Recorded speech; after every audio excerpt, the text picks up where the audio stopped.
Good morning, காலை வணக்கம். Wales academy charitable ட்ரஸ்ட்டில் உங்கள் எல்லாரையும் வரவேற்பது உங்கள் விஜய் நம்பியார், வேல்ஸ் அகாடமியோட ஃபவுண்டர். தொடர்ந்து நம்ம காலையில் 5 to 10 minutes மெசேஜ் சொல்கிறோம். இது mind renewal message, mind renewal ப்ரோக்ராம்லேருந்து வருது. மைண்ட் ரினியூவல் ப்ரோக்ராம் 20 வருஷம் ரிசர்ச்லேருந்தும் 25 வருஷம் எக்ஸ்பீரியன்ஸ் இருந்தும் பேசிகிட்ருக்குறோம். இதை தொடர்ந்து ஆழமாக கேட்டுக்கொண்டால் நிச்சயமாக உங்கள் வாழ்க்கை மலரும், பெரிய வெற்றி வாழ்க்கை வரும். அதுக்கு ரொம்ப பெரிய தெளிவு என்னென்னா, இவ்வளோ வருஷங்களாக நீங்கள் எவ்வளோ காரியம் செஞ்சுருக்கீங்க, எவ்வளோ விஷயங்கள் செஞ்சுருக்கீங்க, எங்கெங்கேயோ போயிருக்கீங்க, ஏதெல்லாமே செஞ்சு பார்த்துருக்கீங்க. உங்களுக்கு வழிகள் திறந்திருக்காது. என்ன காரணம் என்று சொன்னால், இந்த 20 வருஷம் ரிசர்ச்சில் நாங்கள் கண்டுபிடிச்சது என்னென்னா, சிம்பிள் விஷயத்தெல்லாம் காம்ப்ளிகேட் ஆக்கி நம்ம நடக்கிறோம். ரொம்ப ரொம்ப காம்ப்ளிகேட் ஆக்கிட்டு ரொம்ப டஃப்பான விஷயமாக்கிறோம்.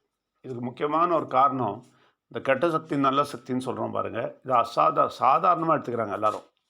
என்னமோ கெட்ட சக்தி நல்ல சக்தி சொல்கிறார். இல்லை, இந்த கெட்ட சக்தி உங்கள் வாழ்க்கையை நாசம் செய்து உங்கள் வழிகளை குழப்பி பிரச்சனையில் கொண்டு போய் விட்டுருக்கு. இது நம்ம இப்போது நாங்கள் ஆராய்ச்சி செய்ததில் அதுதான் முக்கியமான விஷயமாக எனக்கு தெரிஞ்சது. ரொம்ப தெளிவான விஷயம். அதுதான் இந்த கெட்ட சக்தியை பற்றி அதிகமாக யாரும் பேச மாட்டாங்க. எல்லாம் கடவுள் தலையில் போட்டு உட்காந்துட்ருக்கனால இவன் செய்கிற அட்டகாசம் யாருக்கும் தெரியறதில்ல. அதனால தான் ரொம்ப ஆழமாக நீங்கள் கேட்டிங்கன்னா தான் என்னோடய அட்டகாசம்லாம் புரியும். அதுக்கு தான் இது ஆழமாக கேட்க சொல்கிறோம். தொடர்ந்து கேளுங்கள். உங்களை வரவேற்கிறோம். நீங்கள்லாம் கேள்விப்பட்டிருப்பீங்க, இந்த டோல் ஃப்ரீ ரோடு இல்லையா? டோல் இருக்கிற ரோடு கேட்டிருக்கீங்களா? டோல் இருக்கும், போனீங்கன்னா டோல் பே பண்ணணும். அந்த ரோடு ரொம்ப ஈஸியாக இருக்கும். அதில் போனீங்கன்னா ஃபாஸ்ட்டாக போயிடலாம். இந்த டோலை அவாய்ட் பண்ணுறதுக்கு யாரும் இந்த முட்டாள்தனம் பண்ண மாட்டாங்க இல்லையா? வேறு ரோடு இருக்கும், அந்த ரோடு வழியாக போயிட்டு சுற்றி பிடிச்சி டோலை தாண்டி வேறு ரோடு வழியாக உள்ளே வந்துடலாம். ஈஸியாக வரலாம். இருக்குது, வழிகள் இருக்குது, இல்லாமல்லாம் இல்லை. நிச்சயமாக தேடினா வழி கிடைக்கும். அப்போ இந்த டோலோட சார்ஜை குறைக்கிறதுக்காக அந்த கரடு முரடான ரோட்டில் சில டைமில் பள்ளம் இருக்கும், சில டைமில் இருட்டாக இருக்கும். அந்த இடத்துலலாம் போய் மாட்டிக்கிட்டு உருண்டு பேரண்டு டோலு கொடுக்காம நம்ம வந்துட்டோம் அப்படின்னு திருப்தி படுறவங்க யாருன்னா இருப்பாங்களா சொல்லுங்கள்? டயர்லாம் நாசம் பண்ணி டேஞ்சர் ரிஸ்க் எடுத்துக்கிட்டு நேரமும் வேஸ்ட் ஆக்கிட்டு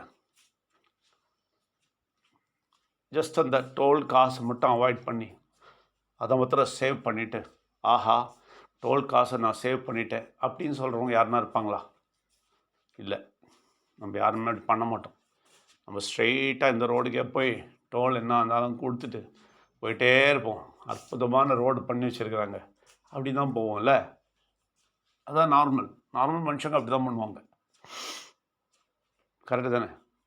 ஆனால் நம்ம வாழ்க்கையில் மட்டும் டோலில் கொடுத்துட்டு ஒழுங்காக போகலான்ற அந்த ரோட்டில் விட்டுட்டு கரடு முரடான பயங்கரமான பள்ளம் மேடு இருக்கிற ரோட்டுக்கு போயிட்டு பயங்கரமான பிரச்சனைக்குள்ளே போயிட்டு பயங்கரமான என்னெல்லாம் குழப்பங்கள் இருக்கோ அதுக்கெல்லாம் போயிட்டு, என்னெல்லாம் வேதனை இருக்கோ அதுக்கெல்லாம் போயிட்டு, என்னெல்லாம் பிரச்சனைகளுக்கு இருக்கோ அதுக்கெல்லாம் போயிட்டு, என்னென்ன பண்ண முடியுமோ அதெல்லாம் பண்ணிக்கிட்டு நம்ம எக்கச்சக்கமான பாடுள்ள ரோட்டில் போயிட்டே இருக்கிறோம். இதுக்கு ஒரு நல்ல வழி இருக்குது, நல்ல ஒரு ரோடு இருக்குது, நல்ல ஒரு ரூல் இருக்குது, ஈஸி ரூல் இருக்குது. அதை ஃபாலோ பண்ணுங்கள். நிச்சயமாக விநாயகரை மட்டும் பிடிச்சா போதும். அவரை தெளிவாக தெரிஞ்சுக்கிட்டிங்கன்னா அழகாக இந்த ரோட்டில் நிம்மதியாக போகலாம். சொன்னால் நான் மாட்டேன், அதெல்லாம் கேட்க மாட்டேன், அந்த மாதிரி ரோட்டுக்குள்ளெல்லாம் போக மாட்டேன், நான் இப்படித்தான் போவேன் அப்படின்னு நம்ம போயிட்டே இருக்கிறோம்.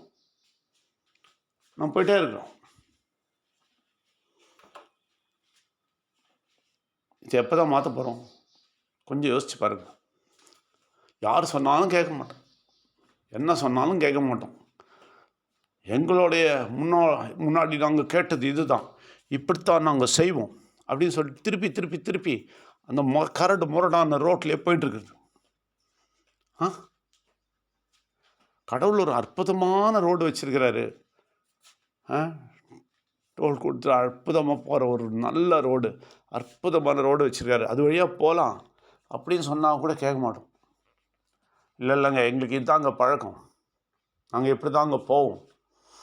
யாருக்கு நஷ்டங்க? யாருக்கு நஷ்டம்?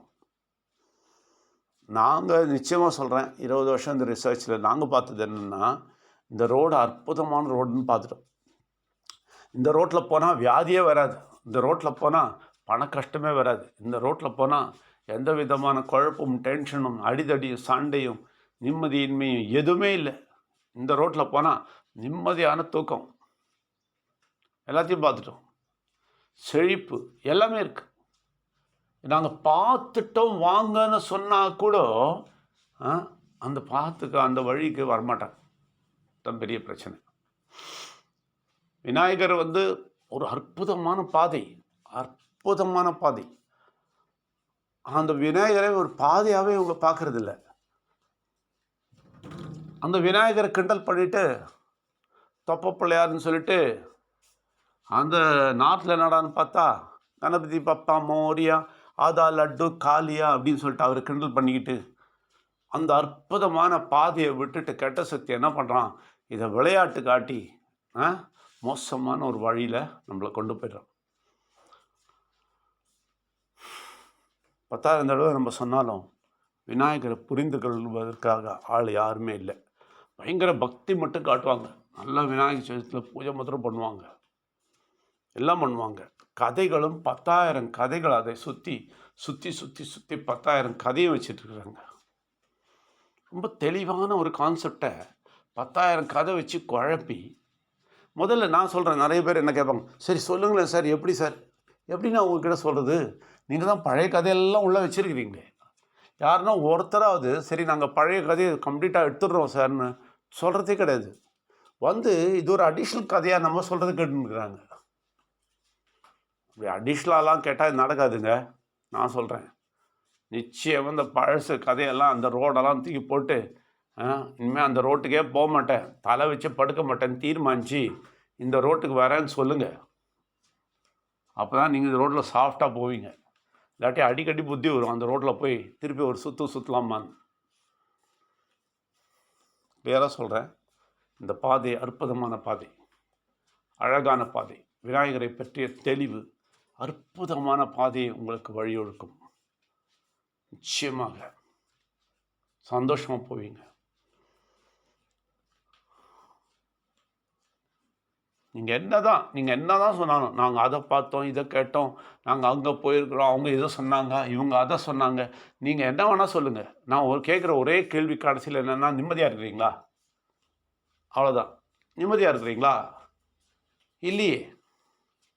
நிம்மதியாக இருக்கிற மாதிரி இருக்கிறோம், அதான் பியூட்டி. அங்கே போய் உட்காந்திங்கன்னா ஆஹா அவங்க சொல்கிறது கேட்டு சிரித்து கைத்தட்டி நிம்மதியாக இருக்கிற மாதிரி இருக்கும். ஆனால் வெளியே வந்தால் திருப்பி பிரச்சனைகள் உங்களை அலட்டும். நிச்சயமாக இதுலேருந்து விடுதலை ஆடுறதுக்கு ஒரே வழி தாங்க இருக்குது. இந்த கரடு முரட்டான பாதிக்கு நான் இனிமேல் போக மாட்டேன், எந்த சித்தாந்தமும் கேட்க மாட்டேன், எந்த அறிவு கொடுக்குற இடத்துக்கும் போக மாட்டேன். எல்லாம் அறிவுன்னு சொல்லிட்டு எனக்கு குப்பத்தில் கொண்டு போய் தள்ளிடுறாங்க. நிச்சயமாக நான் தெளிவுக்கு வரேன், சிம்பிளான பாதைக்கு வரேன், நிச்சயமாக அது வழியாக நடக்கிறேன். யார் சொல்கிறீங்களோ அவங்களுக்கு மட்டும்தான் இது புரியும், அவங்க மட்டும்தான் வருவீங்க. எனக்கு நிறைய பேர் வரலன்னு கவலையே கிடையாது. எனக்கு வர்றது கரெக்டாக இருந்தால் போதும். இந்த குறுகின பாதைக்குள்ளே இந்த ரொம்ப அற்புதமான இந்த பாதை, நான் ரொம்ப குறுகுந்து அதுக்குள்ளே வர்றதுக்குன்னா வாங்க. ரொம்ப அகலமாக இருக்குது, கரடு முரடான பாதை அகலமாக இருக்குது, எல்லோரும் போகிறாங்க, நானும் போகிறேன் அப்படின்னா போங்க. ஆனால் மட்டும்தான் அந்த பாதைக்கு போகிறாங்க.